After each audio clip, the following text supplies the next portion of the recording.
the break. And I can see Dr. Cameron is here. So if I'll just give a quick introduction. So I would like now to introduce our next speaker, Dr. Lisa Cameron, MP. Dr. Cameron is an SNP MP for East Kilbride, Strathaven and Lesmahagow, and also an NHS consultant. She's the shadow SNP spokesperson for mental health, and she's also the chair of the all-party Parliamentary Group on Disability and vice chair of the all-party Parliamentary Group on Cerebral Palsy.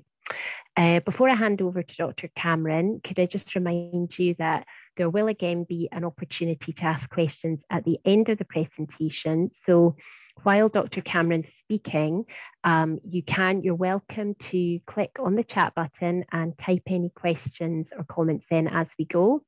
And Stephanie Fraser and myself will pick those up at the end. Okay, so I'll just pass over to Dr. Cameron now. Thank you. Thank you so much, Anna. I hope everyone can hear me now loud and clear from the constituency this week. We're on parliamentary recess. So special thanks to Cerebral Palsy Scotland Annual Conference for having me along. It's a real privilege to meet and to speak with you today, and all of the issues raised that are pertinent. I can certainly be taking those back to the House of Commons through the Disability All-Party Parliamentary Group. As Anna has highlighted, I'm chair of that group at Westminster, and I've been in that position since 2015, so round about 6 years now. I'd like to take the time to speak to you a bit about what we're doing in the group there, some issues that might be of relevance to the work that you're doing. And also to thank Baroness Fraser too for being in touch with me this year, for inviting me along to this conference today and for linking me in to the All-Party Parliamentary Group for Cerebral Palsy too. As Anna had said, prior to coming into Parliament, and I had a career in the NHS myself, and I worked as a clinical psychologist in mental health and learning disability. So what I've tried to do is, beyond party politics in the Parliament, is work on a very collaborative way cross-party on issues of importance, including mental health and disability inclusion. So those are the priorities that I continue to take forward in Parliament, and I'd be really happy for anyone who's at the conference today or who's working in the field to contact me. My email is lisa.cameron.mp@parliament.uk, and I'll put that into the chat too in case you didn't quite pick it up there. So I've been chairing the All-Party Group for Disability since 2015. And as many will be aware, the House of Commons itself is not yet as inclusive as we would like it to be in terms of representation. So from 2016, when I had bedded myself into Parliament, tried to understand the workings of the House of Commons, I started to work on those issues with the then Speaker, John Bercow. John himself had some family experience that he spoke publicly about of disability within his family, and was certainly very, very supportive in terms of the initiatives of the All-Party Group for Disability. So we together started the Speaker's Disability Internship Programme, which is a programme that's still running in the House of Commons and offers paid placements for people to come to the House of Commons and to undertake internships for a period of 10 months across party. So part of the experience, or much of the experience, around about 7 months of it, is within an MP's office, seeing how an MP's office runs, taking part in the duties there, being part of the team. And the other part of the internship is working with staff in the House of Commons to see how Parliament itself runs. So quite a full programme for people. Obviously, COVID has interrupted it over the past couple of years, but it had been running for a good 3 years, and I'm really pleased to say that just about 100% of the interns that we've had through that programme have now all moved on to full-time employment, either in Parliament itself, in the Office of Ministers, or in the voluntary sector, or in the civil service and other organisations linked with government. So I think what it shows is that giving people opportunity is what is badly needed, and that Parliament can take those strides towards improving opportunity right to the top in the House of Commons at the seat of government itself. The programme has been so successful that we have also in the past 18 months during the pandemic been reaching out to embassies internationally, and 50 embassies are now signed up to host their speakers' disability internship programmes too, making their parliaments more inclusive and taking the lead from our Parliament in the House of Commons and their speakers. The other work that I've been undertaking this year, I'm Parliamentary Carers Champion for my party. So any carers issues that you would wish to contact me about, I'm very keen to hear about. And I know from the initial presentation that there are a great many issues that are ongoing for families. Part of the work of the disability group has been to give a voice to those concerns during the pandemic, and we put together a letter co-signed by our chairs and vice chairs to the disability minister and to the Prime Minister, asking for a disability inclusive COVID-19 response right at the start of the pandemic. Since that time, we've been working with the Disability Minister on a monthly basis to look at how to make the whole of government more inclusive and understanding, and have more of an overview and integration towards disability inclusive policy making. So those are some of the issues that, you know, I would also be really keen to hear your thoughts on today. Moving on from the speakers programme, we're currently engaged in an inquiry report looking at access to elected office for people with disability across the United Kingdom, and we're taking evidence just now, both written and oral evidence, once Parliament returns. So it would be really helpful to have a representation in terms of evidence from Cerebral Palsy Scotland and from your groups that are linked to the conference today, if that were possible.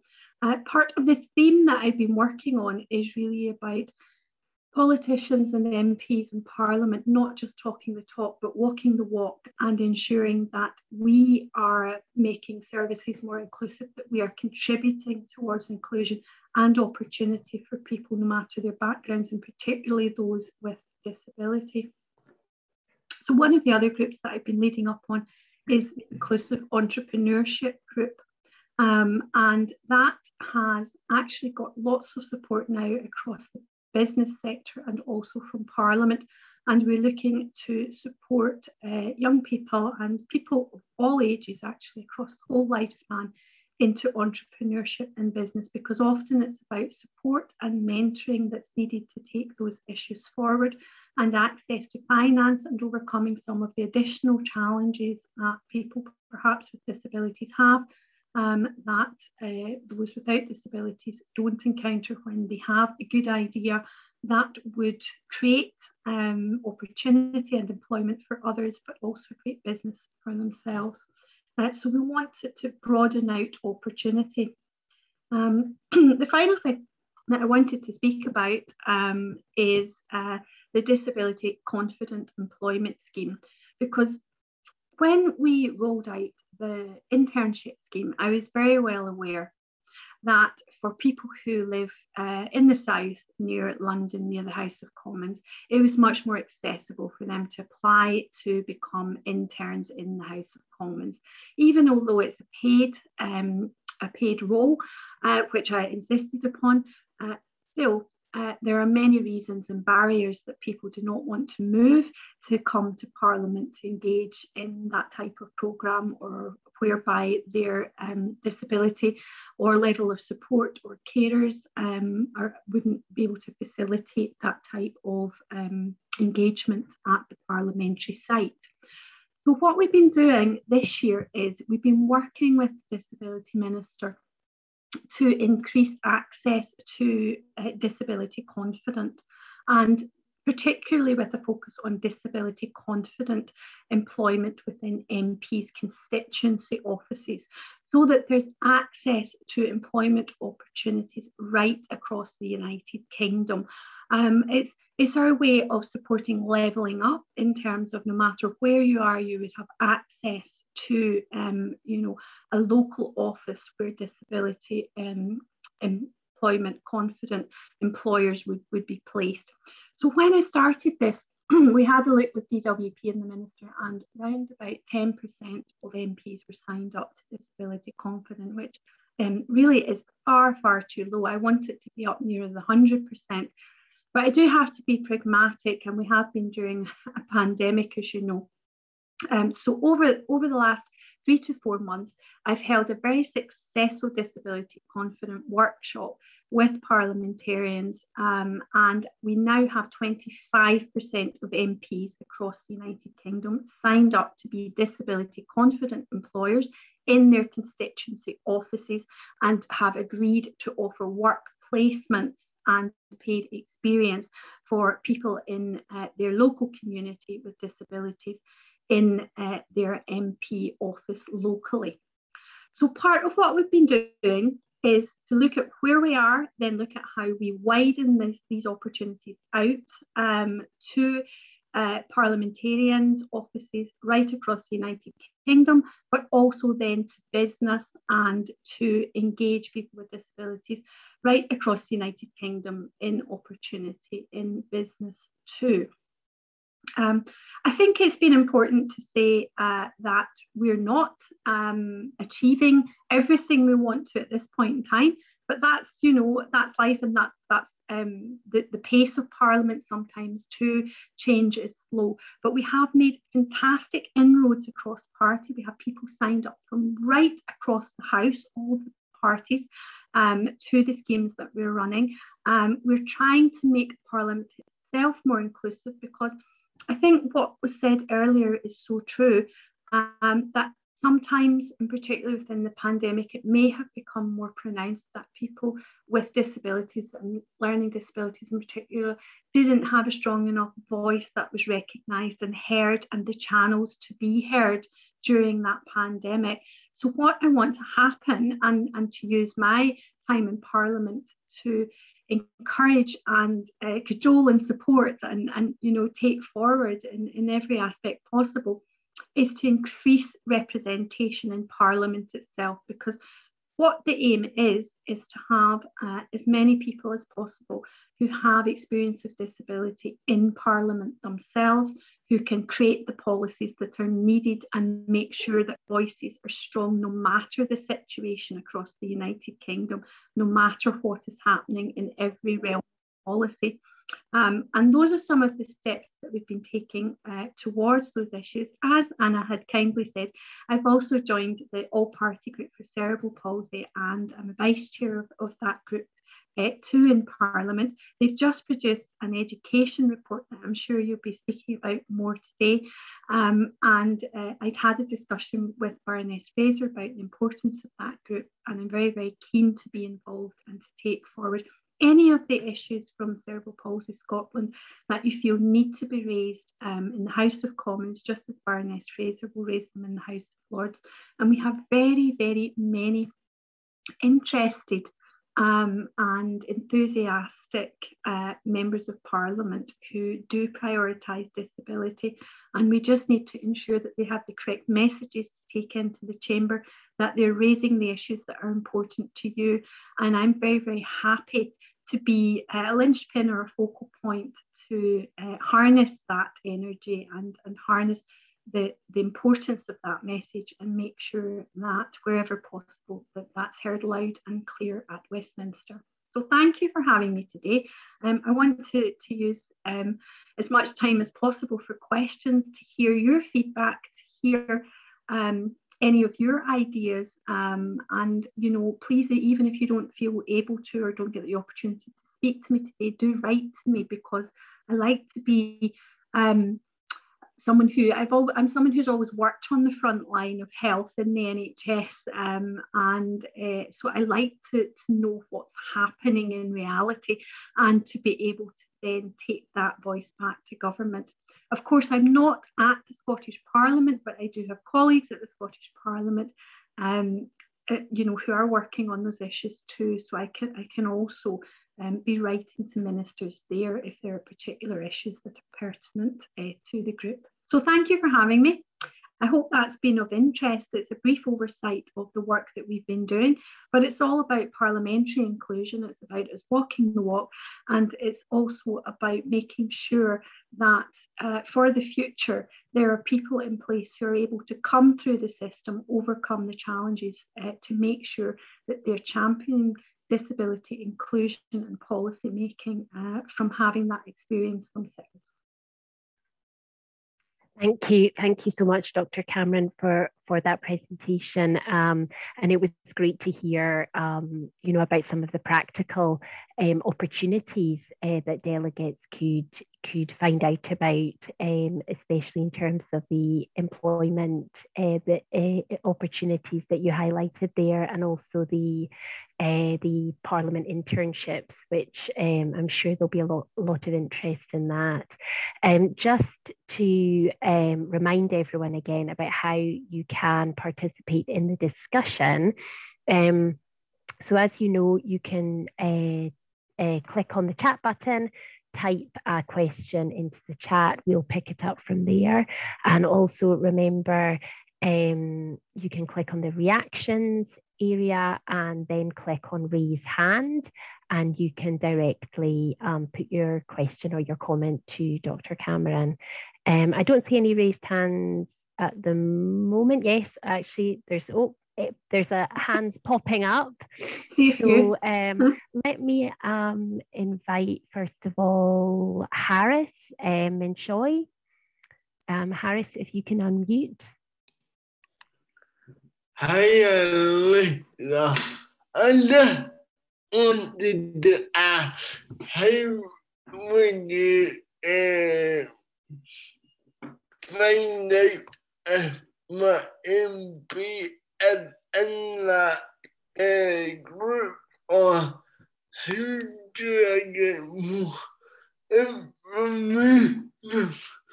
Because actually politics is another love in my life. I'm just wondering, how would I get involved if I wanted to? Brilliant. Yeah, that's a great question. My email address is there, and Stephanie's already popped it up into the chat. So please email me. I will find out who your MP is. If your MP is a member of Disability Confidence Scheme already, then we can put you directly in touch. If they're not as yet a member, then we can certainly suggest, because as I said, I'm at 25% now. We've raised the threshold from 10%, but what I want to do is get right up to 100%. So I think it's important that this opportunity is offered to every constituency, and I think what would spur an MP on is having contact with someone who would be so keen to support their work and to engage in the programme. And there's lots of support for MPs who are doing that that's been put in place. So we have the support of the Disability Ministers Department, we have the support of the Department for Work and Pensions. We also have the support of all of the other MPs who are engaged in the programme, and we're giving each other lots of peer support and mentoring, I suppose, because we're learning. One of the key things about this programme is it's so exciting, because what's happening is MPs are learning so much about what, you know, priorities they should be focused upon. They're learning about how to adapt their offices. They're learning about what level of knowledge, experience and important input people with disabilities can bring to parliamentary offices and should be bringing to those offices just routinely. So it's changing the way we work, it's changing our knowledge and understanding, and I think that, you know, wherever someone expresses an interest in taking it forward, we will certainly link to the MP's office, to their office manager and the MP, and we will support that to be moved forward in a positive way. So please just get in touch. I'd be really keen to do that. Thanks. Thanks, Harris. Thanks so much for that question. There's a couple of questions that I'm seeing coming in, just asking about, you know, how could they get the details of the internship programs. So maybe Dr. Cameron could drop a link or let us know about that. In the meantime, I see another hand from Jennifer Cassidy. So Jennifer, if you would like to. Hi, that was really interesting. I think that's a really positive step, given what we were talking about earlier about the level of engagement that isn't happening with statutory organisations. And I think it would be really helpful. So Harris, you should definitely get right in there. But I'm wondering, can you give any more information? I know it's a bit of an unfair question given that you're an MP, but can you give any more information on whether this is happening also at a Scottish level in the Scottish Parliament and maybe even with councils? Yeah, well, councils are an interesting one because I've started to sort of work locally with my council on this, and I'm really keen that it's taken forward there. They have appointed disability champion. My husband actually is a veterans champion, and so we moved from, sometimes one thing leads to another. We moved from that concept of supporting veterans employment within the council to then thinking, well, how can we take this forward too? So certainly I'm in discussions with South Lanarkshire Council, where I'm based, at the council level. But what I would really be keen to do, and I have to be careful because, you know, my remit's specific to where I'm based, and what I want to do is I want to identify people in those different places to champion and take these issues forward themselves. I can't really be marching in and telling people how to do things or how it would work where they're operating at council or Scottish Parliament level. So yes, certainly I've started to make some inroads locally here, and we have a disability champion at the council level who's looking at how to take forward initiatives just like this. I think most councils are now developing a similar role, and I would think that at that level it might be a good thing for people in the group to make contact with the local authority to find out who the individual is, and then we can try to link it all together in terms of this, but also in terms of any other initiatives or issues that you want to raise at local authority level. In terms of Scottish Parliament, there was the access to elected office was really where I'd started, because what I tend to find is that there's things that are happening in each area which sort of signal best practice that I want to roll out one way or the other. So I'm always thinking, where's doing what that's working for people? And there was some funding, I know, at Scottish Parliament level for access to elected office, helping people who have disabilities who want to engage in election processes through parties to overcome some of the financial burdens and support burdens that they may encounter there. Now, I haven't as such rolled out my speakers internship programme as yet to Scottish Parliament, because again, what I would hope to do, and I think it's not an excuse because COVID has held us up to a degree, but I have been looking internationally because we did have a lot of international interest actually in the speaker scheme. So we do have this 50 Parliament signed up, and of course I will be going to Scotland to ask for that to be a possibility there. I have many countries now across the Commonwealth signed up, and even the US has signed up. So we have some really big players who are interested in this scheme, and we wanted to make it more localised. I suppose the way I have tried to do that, based upon where I'm situated at the House of Commons, is to then roll it out to constituency offices. But I entirely take your point that in order to enhance it further, if I could speak to interested parties, perhaps through the disability cross-party group at Scottish Parliament, and also at the Welsh Assembly and the Northern Irish Parliament, then what I could do is perhaps identify individuals there who could also roll out, potentially with the backing of their Parliament, a similar speakers internship programme, which would complement the one that we're now running at the House of Commons. So I kind of started where I was, because that's what I do. I'm a psychologist, I'm a bit practical like that. And then we did get the interest internationally, so we've been supporting through the Commonwealth Parliamentary Union and Interparliamentary Union the programme to be rolled out.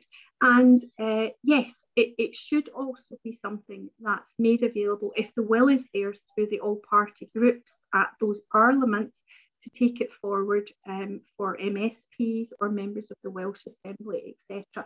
It's not something that couldn't be replicated. It would just take for a champion within the group to really focus on it and take it forward. And I didn't really feel, and I don't feel, and I haven't done with the international parliaments either, that it's been my place to kind of go into the Parliament and set it up myself. It would have to be, I think, through their own channels and through engaging with them and having people of interest. Now, I did, prior to COVID, have a number of meetings with Jeremy Balfour, who was chairing the cross-party disability group at Scottish Parliament. So that might be the place that we could start for that initiative. It would really, though, have to be taken forward by Jeremy and his group rather than me, because I'm, down in London most of the week, and I would want it to have the sufficient time and energy. And it has been a huge, huge commitment to organising MPs is not easy. It's been a huge commitment, I can assure you. I've learned a lot. Is there anything else you want to ask about that, or is it something that you think this group would support? I think this is a really brilliant idea, and I think just when we were talking earlier about the disconnect between the disability community and statutory services, but I guess for us it's about health, social care, education, and those are things that are devolved. So you kind of want to get in there locally and be like your own MSP or your local council. So it is a brilliant idea, and if you can start to get that off the ground, then I think people will be really supportive. Yeah, well, why don't I link with Baroness Fraser, and perhaps we could have a joint meeting with Jeremy at Scottish Parliament on Zoom, if that suits people, or but we could try to take that forward, raise it with him, say that actually. Because I have to say, every time that I've been speaking about the programme, people are enthusiastic about it. So I think it's worth trying, and I think it's worth endeavouring to see if we can roll it out at Scottish Parliament level as well. And also, I must also then contact Welsh Assembly and the Northern Irish Assembly too. Brilliant. I come in here and just sort of echo that, and thank you, Lisa, for linking in with us. I think for me, we Cerebral Palsy Scotland are members of the cross-party group in the Scottish Parliament as well, and I'm sure Jeremy would be delighted, very happy to meet and chat with us. I think what's more exciting in a way for me is to publicize the opportunities that you've highlighted today. So, you know, Harris, I agree with Jennifer. You get onto your MP and let's see what we can do. And I think what Dr. Cameron's highlighted that is very important for me is that this shouldn't just be something that happens in Westminster. This shouldn't just be something that happens down south. There's absolutely no reason why Scottish MPs or MSPs can't do the same. And I think it's not necessarily about politics in Parliament. I think, you know, I know Jennifer was asking about how do we roll this out into other services, and following on from Professor Watson's talk about how important it is that the disabled people's voices are part of everything that we do, and inclusivity is walking the walk, not just talking the talk, as you were saying, Lisa. But you know, what's interesting for me is that in a number of these conferences, we have talked about the barriers for people with cerebral palsy to employment and the barriers to opportunity or to entrepreneurship, can't say that word, sorry, that you were highlighting. And I think if you've got a successful program, which sounds like it's amazing, I mean, the fact that, you know, 100% of your interns are working in either, you know, whatever sector, including the voluntary sector, is fantastic.